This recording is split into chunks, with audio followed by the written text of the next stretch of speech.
Hello everyone. In this video, I'm going to show you that how you can export large data from Dataverse using a flow, using a Power Automate flow. So let's see this in action. I have created a flow which will export very large data from a Dataverse table. And my Dataverse table is not having, let's say, 2000 or 4000, 5000 records. I'm talking about more than 20,000 or 30,000 records with which I have tested this flow.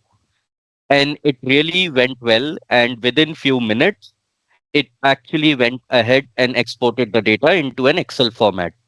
So let's see this in action. First of all, I'm using action in Power Automate flow called get file content. Here, I have just added a template, a blank template in my document library in a SharePoint site. So I have a SharePoint online site, and here I have just added a blank Excel file, which I am calling it as template.excelsx. And there I have just created a table, a blank table. So it's a blank Excel file. That is my first step. I'm doing a create file action. So whenever I want to create a file, I want to create with a unique name. That's why I'm doing this create file action. I'm creating the file in the same location when it is exported. Then I am using an action called get file properties. So I am getting the properties of the same file with an ID with a property called item ID.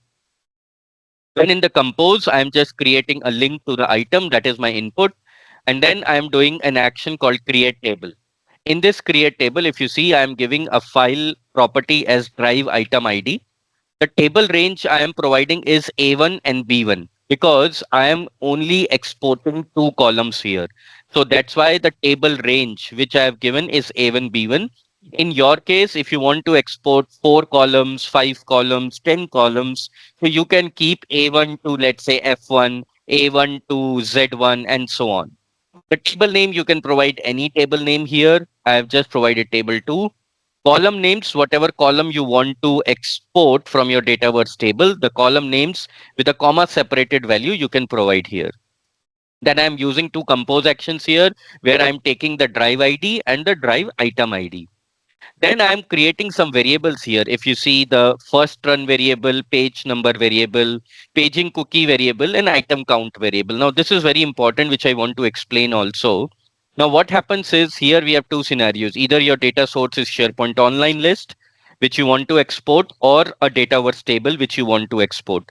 Now, when we talk about a SharePoint list from where you want to export the data, even if it is 5,000, just by turning on the pagination, still you can export, let's say, more than 5,000 item. But with respect to Dataverse, when you want to export the data from a Dataverse table, you have to actually do a do until loop, else it will not allow you to export more than 5,000 item from your Dataverse table basically. So that's why for that do until loop, which I'm going to explain a little below, I am using these variables called first run. Then I have a variable for the page number, then paging cookie, and then the item count. And all these variables I'm going to use in my do until loop. So here the basically the magic is happening within the do until loop. Now, do until what it is doing is if the first run is equal to false, then I'm using an action called list rows. Now, here, please remember if you go to the settings of this action, for example, this list rows, I am not turning on the pagination. I am not giving any other setting. All are default settings here, basically. That's why I'm using a do until loop here. In the list rows, I am giving my table name from where I want to export the data. So GCT underscore faults is my table name. I am sorting it by ascending order. And then here I am putting a XML query, which is fetch XML query property. I am providing fetch count equal to 5,000 per page. I am providing the page number, paging cookie, and so on. Then I am using a select action here from where I want to do that and what is the columns basically I want to export. Here in this case, I want to export the name and the created on column. But if you want to export more column, as I said, you can do it by comma separated value in this particular array. Now I am using a graph API here. How I am exporting the data is by using the graph API. So this is the action which I'm using, invoke an HTTP request. This is an action which I'm using within the Power Automate flow. But please remember, if you don't want to use this invoke an HTTP request, then there are other actions also for calling the Graph API, which you can use from Office 365 and so on. Here I am using a method called post and the URL of the request, which is important, graph.microsoft.com/v1.0/drives, outputs of one of the compose items, and then the drive and drive item ID slash workbook tables table 2 rows and add. So this is the complete URL which I will give you in the description of this video as well. So you don't have to worry. Just focus on this video till the end. So this is the Graph API URL which you have to create. You have to pass the header and then you have to pass the body of the request because this is a post request.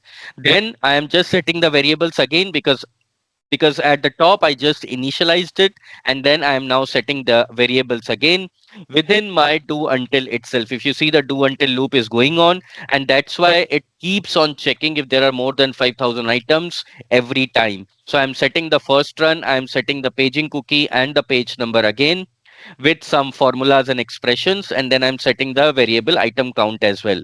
Once this do until loop is completed, the data will be exploded, and finally, I am creating a shared link or a file or a folder, which is again, I'm creating it within my SharePoint online library, the same documents library, which I showed earlier.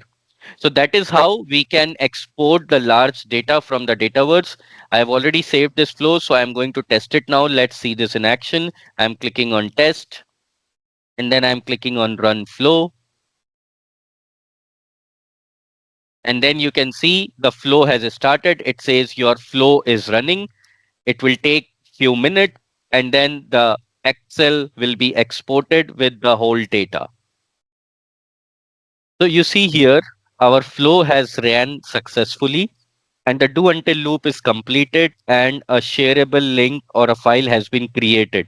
So if I show you the output of this particular action, create sharing link or a file folder, if we go here, this is the body, header, and so on. So here we will definitely have a web link which must be created or a web URL. So if I open this, you can open this URL directly in your browser. So if I open this particular Excel which has been created, you will see that the items must have been exported within the Excel. So if you see, I have two columns here. One is the name and one is the created on, which I mentioned, and you see the number of items it has exported. I had around 20,000 or maybe 30,000, let's say, records in my Dataverse table. So if you see, it has exported all the records from the Dataverse table basically. So that's all in this video. I just showed you that how you can export your very large data from the Dataverse to an Excel using Graph API. Thanks for watching this video.